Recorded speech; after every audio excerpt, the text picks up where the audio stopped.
All right, perfect segue. Let's start some more receiver here, guys. All right, so I spent about. I'm embarrassed. To wait on it. I'm embarrassed to say how much time I spent working on this week, and this final part today took an hour, about 2 hours to put together to finish this up. You guys know how we talked about. All right, here's the top receivers listed in order on our PTA big board. We talked about that, and then we said, all right, what was a big deal this year? What was a problem for the Packers? Were the drop issues? Okay, so what's the other thing that Packers wide receivers struggled with? It was against man coverage. So last night we unveiled, okay, let's take the top PTA wide receivers in order anyway, all wide receivers on the board, put them in order, and then look at the drop percentage and see who pops. And we came out with 4 wide receivers. You guys remember that, right? Now we're taking it a step further with man coverage. Okay, so here is the article we put together today. So one last piece to the wide receiver puzzle. We recently uncovered 4 players who truly jump off the page in drop percentage while sitting fairly high on the PTA big board. Those receivers and what pick they carry value at are Jaden Higgins at 54, Jack Bech at 87, Pat Bryant at 124, and Elijah Badger at 198. Now, let's add the final piece of the puzzle, and that is another weakness the Packers receivers struggle with in 2024, man coverage. Below, we have listed every wide receiver on the board in the order of their success against man coverage measured by their PFF grade against man. I had to decide between passer rating when in man coverage, like passer rating when targeted in man coverage, or go with the grade. I went with the grade because I feel like it's a little deeper than just the passer rating when targeted. And there's nothing wrong with cross-checking those two. But here it is. Look who's at the top of the list, boys. Receiving grade versus man coverage. On the far right over here is what you're going to want to look at. These are the columns we already worked on. On the far left is the PTA big board order. The middle is sorted by lowest drop percentage. And then on the right, we have receiving grade versus man coverage. At the top of the list, Trey Harris with a 95 grade against man coverage. Here's the guy. Second is Kyle Williams. No matter how many times I mute this damn phone, it still dings. Because, you remember the old days with the flip phones where you just turn the volume down and the volume turned down? Now you got 6 different volumes. I'm a boomer. That's what I am. I'm a boomer. I would say I'm my dad, but I don't even know if my dad has a phone, to be honest with you. Kyle Williams is second at 89.8 against man coverage. Third is Tetaroa McMillan out of Arizona, 89.1. You want to know why those two guys are getting the most hype, or not the most hype, but a lot of the hype? It's because they can win in man coverage and they're big-bodied receivers, right? Number 4 really surprised me. Elijah Badger out of Florida, right? Elijah Badger out of Florida, 88.5 against man coverage. Look at number 5, Tim. Read that to the folks at home. Here's the guy. That's all you need to know. Jaden Higgins out of Iowa State at 87.8. Next, you've got Xavier Restrepo. He's still running his 40-yard dash. They're going to clock it soon. You see he talked about that? What's that? Restrepo tweeted about that today. What did he say? He was talking about his hammy tightened up on him, and it's just one of them things. So I don't think that's I don't think he wants to take that 40 time to the bank. He's probably saying that he's a little quicker than that. Yeah, I tell Mandy my hammy tightened up when I need to take the trash down to the road.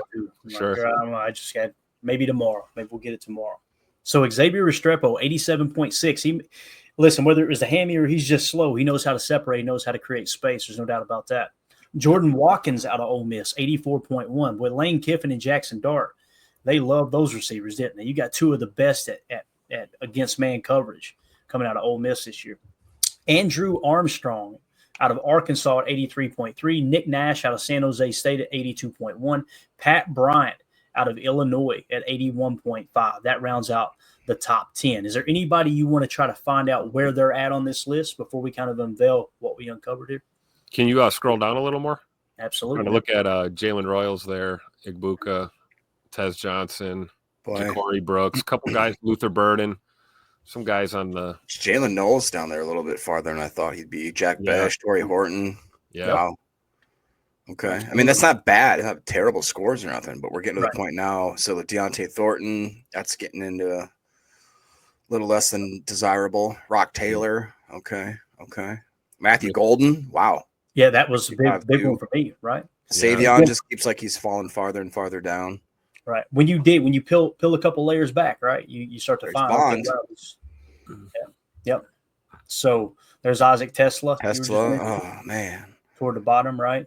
Look at Efton Chisholm. Never mind. We couldn't find a grade on him. I apologize. I looked everywhere. Those are the three guys we couldn't find one on. So with that being said, right, here's the final word on this. Now that we have taken a look at success versus man coverage, several things become clear. Trey Harris and Tet McMillan are monsters against man, which, along with their size, explains why they carry so much value this year. However, Jaden Higgins once again separates himself from the pack with his 87.8 versus man. Jack Besh, while still solid at 72.4, comes in lower than Pat Bryant at 81.5. And Elijah Badger might be the most intriguing with this dominant 88.5 versus man coverage.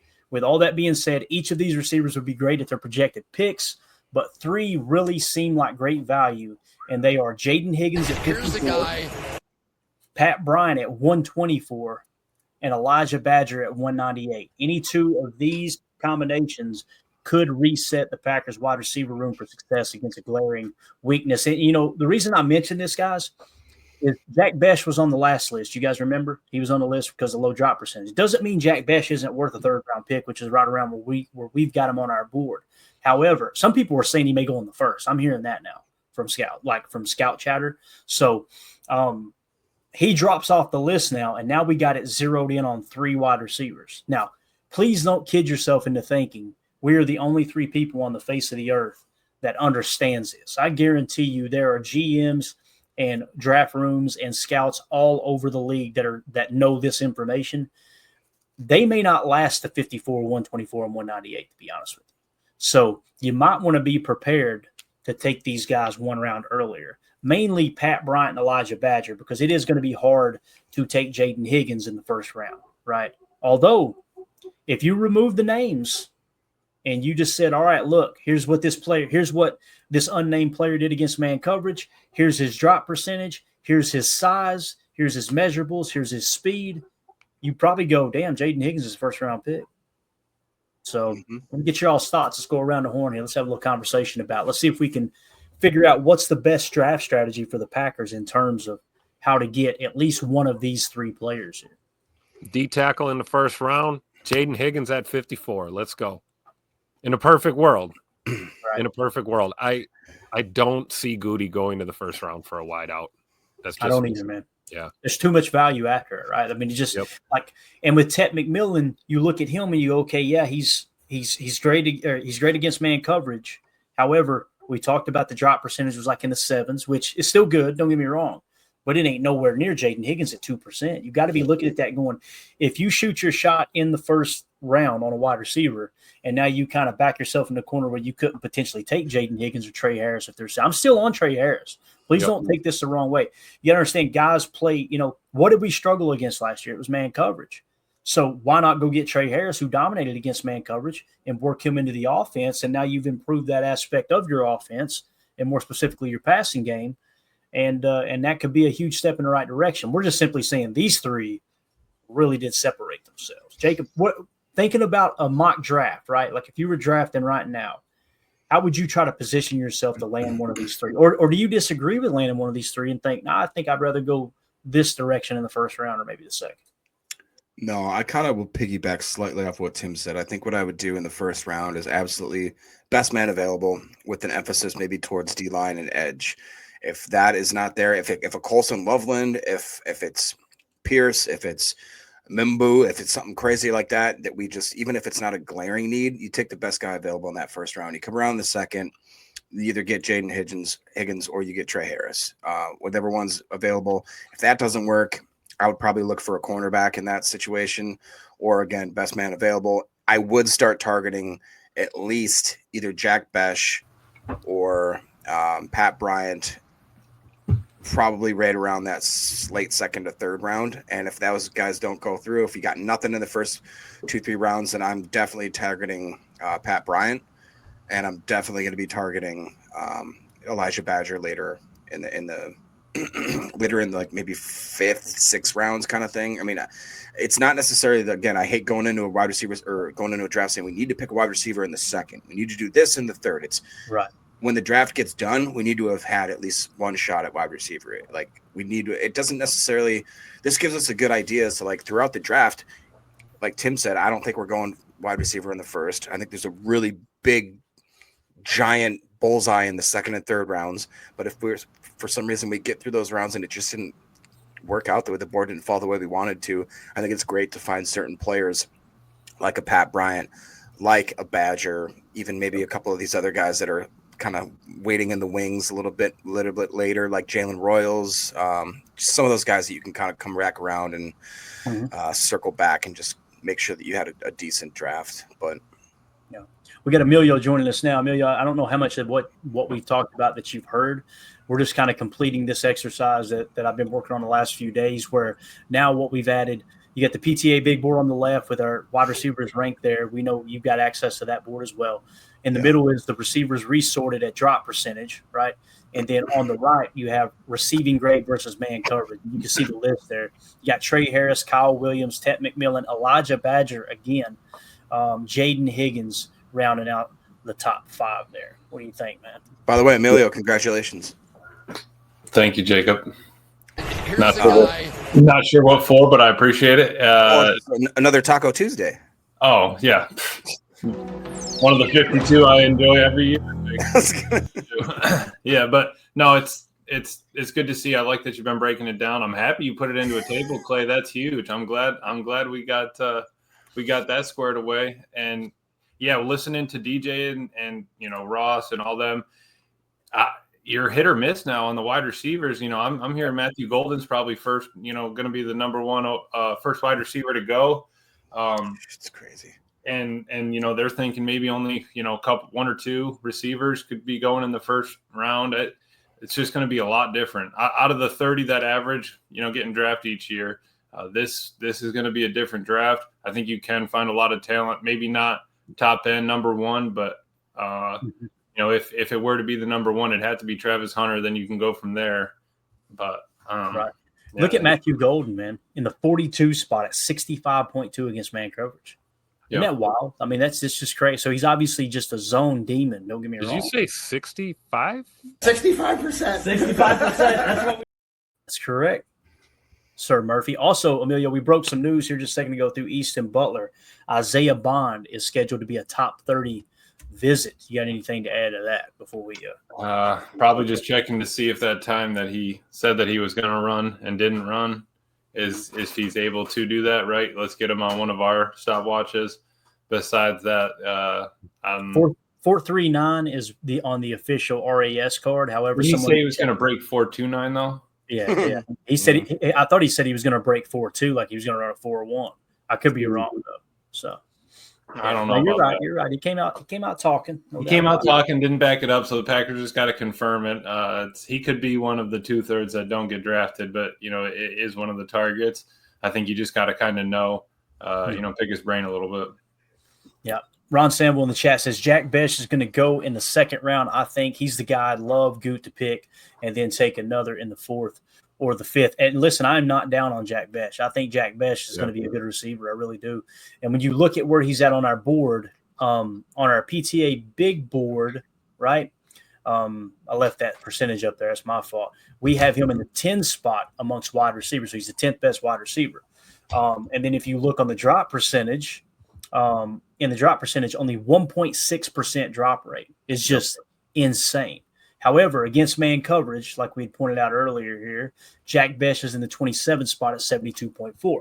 It doesn't mean he can't get better at man coverage. It doesn't even mean 72.4 is that bad. But, boy, when you see Trey Harris and you see these guys at the top, Trey Harris, Kyle Williams, and Ted McMillan, along with Elijah Badger and Jaden Higgins, that's crazy. Trey Harris, 95.0 is just nuts. That dude is got that stick-em on the gloves. Mm-hmm. I'm telling you. You know what? I agree with Ron, though. I think, we've heard Jack Bech projected possibly 1st round. We were just talking about that. And I don't see it, but 2nd, I could see him moving. I could see him being picked in the 2nd or the 3rd. I don't know if he would be 1st round. Right.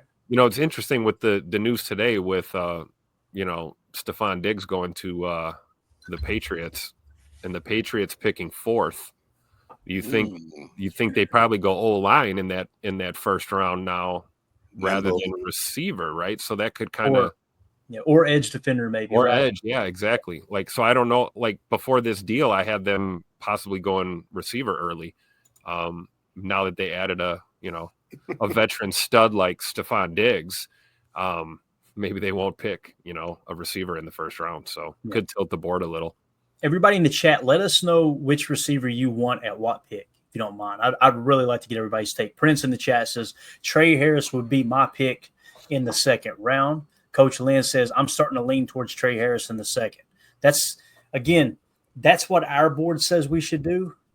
But if you're asking my personal opinion, either of them are good. Either of them are okay with me.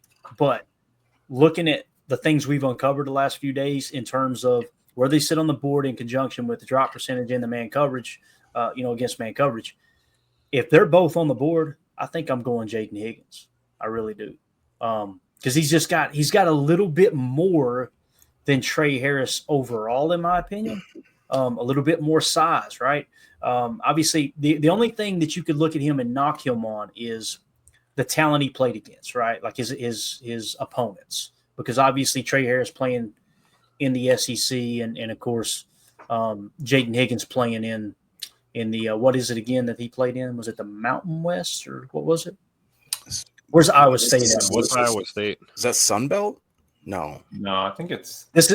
It doesn't even matter where it's at. This right here is the perfect answer. All of us going, where are they? What conference is that? That's it, right? So, his receiving is tough. What do you guys? I'm starting to be more and more impressed with Pat Bryant, guys. I mean, yes. That was kind of my homer. When you look at this, other than where he is on the PTA big board, this dude is in rare air. You know what I'm saying? 1.8% drop rate. And then if you look at his grade against man, I believe it's just below. If you scroll just a couple clicks down, Clay, right there, 81.5. I'll take that. I think that the guy's a true 6'4", 200 pounds. Like, let's go. Yeah, and Emilio, what we ended this with here is just trying to. There's Pat Bryant right there. By the way, some sick sleeves too. I'm just going to say it. Captain. Yeah, can somebody tell me what's on his shoulder right there? Is that a C? Is that what I'm seeing right there? Is that a C? Put it on the board. Hold on. Put it on the board. Put it on the board. He's going to hate Green Bay. We pick a new one every week. That's jeez. Hey, you can just walk out to the 50 and say the hell. I was going to say sometimes we don't even pick them. Sometimes they pick themselves. Yep. So Emilio, while you're topping that in and pretending like you're listening to me, what we're staying in with the value now is Jaden Higgins at 54, Pat Bryant at 124, and Elijah Badger at 198. Man, Pat Bryant at 124 would be sick. What pick would that be, boys? Help me with the mathematics there. Anybody know as it's coming through? I'm going to kill a little time here, and we'll just wait just a second. Bang. Oh, looky there. Fourth round. 4. That'd be pretty nice, wouldn't it? Mm-hmm. A round 4 pickup. Now, if we wait till round 4 to pick him, it's going to get loud. You know it is. Yeah. But I don't care. I think that would be a solid pick. It's crazy, too, because if I remember correctly, Jake Shavink is an alum, right, at Illinois. And I had asked him about Pat Bryant earlier in the season, and I don't want to put words in his mouth, but I got the vibe that he wasn't as big on Pat Bryant as most people, but he may approach it kind of like I do with Notre Dame and Kentucky. Like, I'm not going to just sit here and talk up my favorite school when, there's other prospects that are better. But, yeah, I'm with you, Jacob. Pat Bryant. You like them steals, though, babe. You like them bargain bins. That sounds like a Ross boss to me, baby. What are you seeing over, Amelia? Anything sticking out to you with you adding that captain patch in? Yeah. I mean, he's in good company around the 127 spot, 200, 300s. And last year he turned it up. So, I mean, it was a good time. The only one that has him on the board, those 33rd team. So he's not on Dane or DJ's boards yet. I think that there's just so much depth in the wide receiver market that, in the draft that you can find something later on. You don't need to pay that 5th-year option, that high dollar in the first round. Go ahead and just get him on a 4-year deal and move forward with it. I mean, we've done it 3, 4, 5 times. Our whole wide receiver room is on the 4-year deal train. Why would we switch it up now? I mean, it's been working. I know that everyone's mad. If you want to go get a number 1 wide receiver, trade up and get Travis Hunter. I mean, right. You got a guy that fills both your needs, that wide receiver, and you need a backup quarterback, or you put him out in dime package, he's there. Like, that's, if you really want a number 1 wide receiver, do that for me. Yeah. Emilio coming in here a little saucy tonight. Y'all picking up on that? That was caliente, my friend. You must have had to change the blades on the mower today. That's yeah. bad. Oh yeah. It was tough morning. Tough morning. Loaded up the wrong mulch in the trailer, and it was, Hey, listen, it happens to How everybody. dare you? Emilio, listen, no worries, dude. You kidding me? I just shelled out $6,000 for a fireplace. Came home, it's the wrong size, and it's dinged all to hell. Yep. Pause for dramatic effect. Yep. Get ready to go. That's what I said. And they said, so would you like to keep it here? I went, no, get it ready to go. Get it the heck out of my house. Get ready to go. So anyway, so a couple in here. Hit the chats for me. The guys and gals that are mentioning their favorite wide receivers. Jacob, read it to me. Yeah, see sure. what Prince back up there. He was talking about Dante Thornton out of Deontay Thornton. or Yeah. is it Deontay? I don't know. I think it's Dante. If it's Dante Thornton Jr. Right here. out of Tennessee, graded out at an 80.2 last year. I think he would be a viable option beyond the fourth round. I don't know where's Dante Thornton on our board. 275. Okay, Yeah, he's fairly low on so our that would be fourth But round. has a -5 RAS, Tim. So good eye. Yep. Yeah. And in terms of drop percentage, like Jacob said, anything below 8% deemed good. He's sitting at 7.1% drop rate. He's 38th in that category, but still not horrible in that regard. And then they've also got him 36th against man coverage at a 68.9. He's not one of my favorite prospects, but boy, he's a physical freak. There's no two ways about that. Go ahead, Jacob. Next one. Deadfish says, I'd like Jay Higgins at 54. I'd be okay with Harris there too. If they don't have a wide receiver pick by 159, take Badger. I'd like them to take only one wide receiver, but with the value in this draft, I'd be okay with two. Mr. Coach Len comes in and says, Torrey Horton in the third or fourth. He's good with that as well. Andy Monday says we should trade with Baltimore from 54 to 59. They'll give us 129, giving us another pick to either stay in that second round area there and make a pick. Otherwise, they give us an extra one to do in the late third, early fourth there. I kind of agree with that. I like that. Brambo became a member for 4 months. And he just says, honestly, draft in Green Bay. We know they trade out of the first, probably. Yeah. Get ready to go. We're probably the only people that would be in the crowd cheering about that. Yeah. Right? Everybody'd run us out of there if we were actually at the draft at that moment for sure. So I had a lot of people reaching out asking, are we doing a draft show? It's amazing how many people reached out and said, I found your channel through your draft show last year. Like, we are doing a draft show. I may be alone. I may have the guys with me. They've got the freedom to run around whatever they want to do while we're in Green Bay. But I'm definitely going to be doing a show. And like Emilio said, who knows, man, if he gets a little dead, he might run over there and give us a little live stream from the show and show us the vibe there. I don't know. Yeah, that's what I was planning on. I might go rover here. I might be running a little post and maybe come up into the box. I don't know. We'll see. Absolutely, man. Did you get to listen to any pods today and hear anything about wide receivers? Because I was listening to the GM Shuffle. Who's the GM on there now? Mark Dominic. Mark Dominic. And he was with before. Yes. What team was he? Bucks. The Bucks. Okay, the Buccaneers. So did I hear him correctly? Did you listen today by chance? Yeah. Okay. Did he say Matthew Golden was his top receiver, or did he say Luther Burden maybe? There was one of them. LB3 was – I just texted. I had it all written out. I forgot to send the text. But LB3 he had at a 1-0, so that means anywhere from first pick to 10th pick overall. At 2 he had T-Mac at a 1.5, so anywhere from 11 to 19. Golden was also in that 2 to 3 range with T-Mac at a 1.5, and then Ibuka was 4 at a 1.9, so anywhere from 19 to 32 or 20 to 32. And if you look here on the information, Luther Burden, we haven't talked about him much in the last couple of days. Luther Burden is number 2 on our big board at wide receiver, only behind Tet McMillan. Right. His drop percentage is 4.7%. Tet McMillan's is 7.7%. You know why they liked LB3 a lot more than Tech is because he has they say he has a lot stronger legs. He's got a lot stronger base from the waist down. He has more drive. When he gets tackled, he's falling forward. He's saying that, Tech's not afraid to go up and get the ball, right, but he's just kind of lengthy, a little bit skinny and waist down. So it's that could be something obviously he can work on. He's got the frame, but if you just don't have that drive, sometimes it never it never surfaces. But I would be the way they talk about him, I still need to watch tape, but losers got it. Yeah.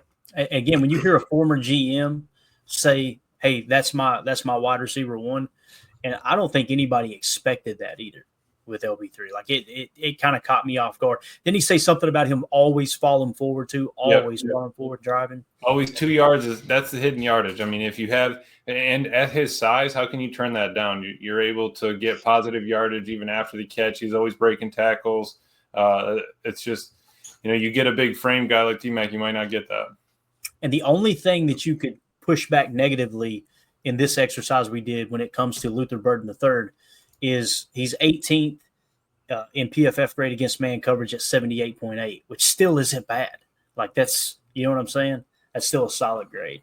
So anything else we want to hit on here at wide receiver before we move it along, Jen? Yeah, I mean, real quick, for all of you that thought maybe Jack Bech was going to get drafted by the Packers, it's not going to happen. Daryl knows. He said that he made his intentions clear that he would rather play for the Saints or the Cowboys. So obviously, it's he's not going to go to Green Bay because that's how it works. We just got that confirmed. I appreciate that. We did. Who in the hell is Mel Kiper in a way? Coach Len is talking about how Burden reminds him of Greg Jennings. That's kind of a good comp. That's a good comp. That's a very good comp. Yeah. Greg Jennings, listen, I know he kind of flaked out at the end, and he became this dude that is like he was obsessed with just always talking about Aaron Rodgers. But that man, when he came on the scene, dude, was he a second round pick or was he later? Why do I thought he was a second? I think he was a second too. That dude, very, very underrated football player when he was in Green Bay. Now he went to Minnesota and realized, wow, this sucks over here, as they had a crappy program. But he was a lot of fun to watch. Man, I always think of that game winner that Favre hit him on. It might have been his rookie year, maybe at least a second year, against Denver in overtime. If you guys haven't seen that, I'm sure you can find it on YouTube, where Mike Tirico says, "Unbelievable." That's right. Second round pick confirmed for Greg Jennings. Yep, 52nd overall, 2006 draft. Think of the Super Bowl down the seam against Tampa. He gets nailed by Troy Polamalu, still holds on to the football, right? And then they put him in that corner route. They ran Tampa again. And I think, if I remember correctly, he told Mike, if you put anybody in the 3 and run a corner, home run. And that's exactly what happened. They threw him in the 3. And that what they mean by Tampa was they were biting down with Tampa 2 and left the corner open. When they were supposed to be running Tampa, which you guys know what Tampa 2 is, they caught Troy Polamalu peeking on the 3 when he was supposed to be covering deep right from the offensive perspective. So he bit in on a little move and just lights out. Greg Jennings in the corner. What are you grinning about over there, Amelia? What the hell's your problem, sir? It was reminding me of that Greg Jennings video that came out with the dude that was playing Xbox. He threw it to him. He goes, Greg Jennings caught it though. He got the broken leg. He's putting the team on his back. And then Darren Crawford dunks. Oh, look at this! One of the hardest hitting safeties in the league. Greg the Jennings best part though was at the end. People don't know why he screamed the obscenity at the end. If you pay attention to the video, one of his somebody who was in the group that he was in the party chat, his name was Gumby, and he left the chat and he just went "F you, Gumby." Absolutely awesome. Oh, we were so immature, man. So immature. So yeah, anybody else you want to look at on the list here before we wrap up, gents? Can we look at Jack Bech on the list? My bad, Tim. What'd you say, Tim? Can we look at Jack Bech again? Yeah, let's look at Jack Bech again. You want to? Once again, 10th. He's 10th. Okay. 10th. Yeah. So 6th. He's not worthy to be drafted, but he's 10th on the PTA big board. Mm-hmm. And then when it comes to drop good Senior Bowl too. Yeah, he was the Senior Bowl MVP. Okay, got that one.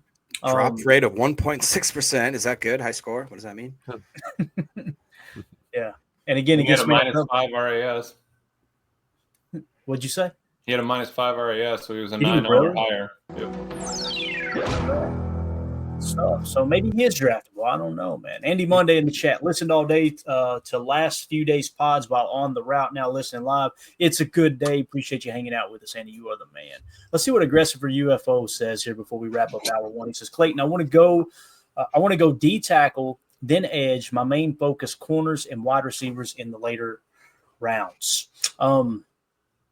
it's feeling like wide receiver. You might want to not, again, don't even worry about it in the first round. Just kind of see if it falls right in the second, and you can get either Jaden Higgins or Trey Harris. And if it don't, then go after Pat Bryant. If that don't work out, go after Elijah Badger. I'm telling you, I'm blown away by Elijah Badger because, Emilio, where's he on our board? He is in the basement, is he not?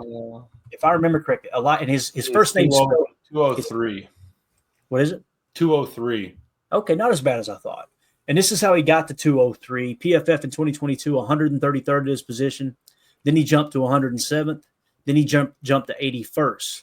The main thing that's bringing him down is the PFF big board had him in the 210 spot at the end of the year. Do either Tim or Jacob, do y'all have access to the PFF big board to tell me where they have Elijah Badger currently, wide receiver out of Florida? Badger is 290. So he sank even further. Wow. So it Yeah. sounds like he's higher on our board than most people's then. Right? Yeah. So, all right. Cool.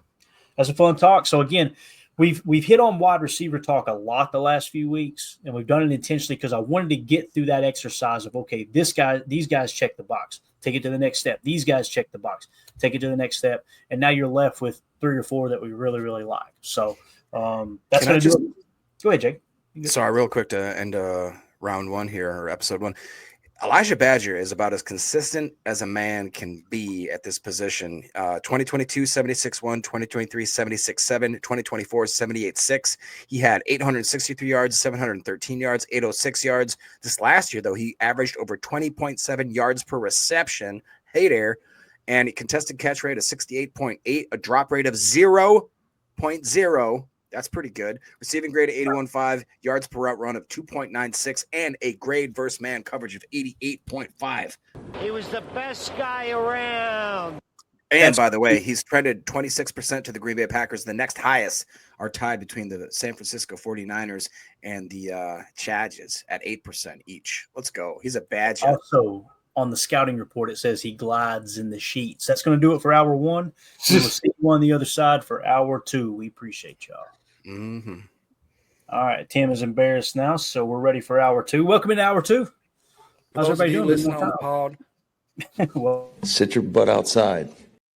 welcome them in, man. It's totally cool. All right, let's move along to the next topic here. We had a history we can hit on, but first I want to hit on a couple other things. We might get to it. Let's dive into a little topic on edge defender. So I uncovered another podcast today, and it's a Philly Eagles podcast that Greg Cosell is doing with those guys.